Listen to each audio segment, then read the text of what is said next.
Hey YouTube, Chris Cornars here with another episode of Crypto Decrypted. Today we're talking everything cybersecurity for beginners, or as I like to think of it, how to keep your keys and your crypto safe. Crypto Decrypted. Now I do want to remind you all, if this is your first time coming to the channel, how about you do us a favor and go hit that subscribe button. And of course, if you like today's content, don't forget to leave a like on the video as well. But without further ado, let's dive right on in to cybersecurity and keeping your crypto safe. This is actually part of a longer article, or I should say more of a guide that us, the cryptocurrent team, found, and I'll make sure to link the full thing down below. Today, I'm just going to be breaking down the first 4 steps. These are for beginners, so a little easier to digest. Up first, setting up two-factor authentication. So first and foremost, you want to enable two-factor authentication on all of your online accounts, whether it is email, bank accounts, crypto exchanges, social media accounts, whatever you can think of. You want to have two-factor authentication. Main reason being that if you lose one of those accounts, say someone hacks your Twitter, Instagram, and it's not linked to anything that you think is important, you could still put other things in jeopardy because of your email, maybe it's a shared password, for a multitude of reasons. So get everything secure. But most importantly, when talking about that, get an authenticator app. There are tons out there. Windows has one, Google has one, just 2 of the main ones off the top of my head, but there are going to be even more out there, some more advanced or maybe more secure than others. But get an app.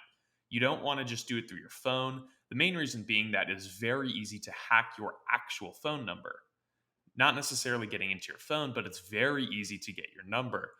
And just an instance of this, a Vice reporter a few years ago for Vice News was basically doing an article on phone security and cybersecurity. And one of the people he was interviewing was a phone hacker.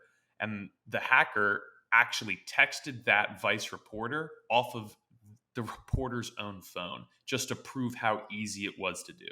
So get an authentication app. Up next, you are going to want to get a hardware wallet. Hardware wallets are the safest way to do it because they keep your information separate from your computer. If your computer or browser or something gets hacked, and say you have software wallets on your computer, well, a hacker may be able to gain access to that.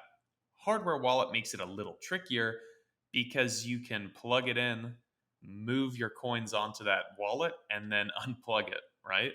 So a lot safer. And if you're curious about where to look, I actually did a video on crypto wallets a while ago, and I'll make sure to link that right up here. But if you want to go and buy an actual hardware wallet, the brand Ledger is one of the best liked, has one of the best reputations in the crypto space. Their stuff is solid, and you should go check them out.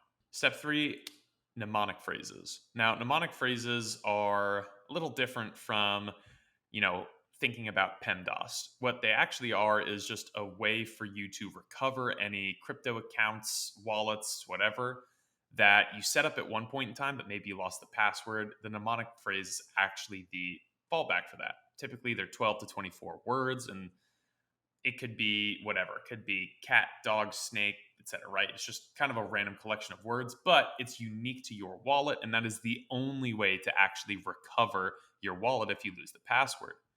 And ironically, the safest way to keep and store this password is on a piece of paper.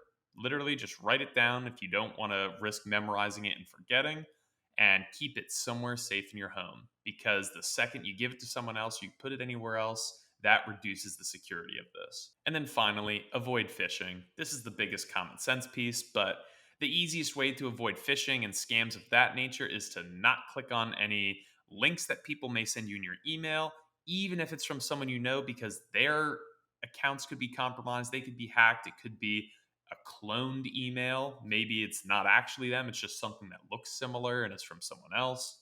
And the same goes for files. Don't download or click on or open files on your computer unless you're honestly downloading them, right? That's just the safest way to do it. Even if it's someone, like I was saying, that you think you know, don't click on it.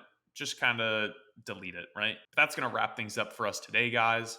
I hope y'all found that interesting, albeit brief. If you have any questions, don't forget to leave those in the comments below. And of course, until next Thursday, do me a favor and stay cryptocurrent.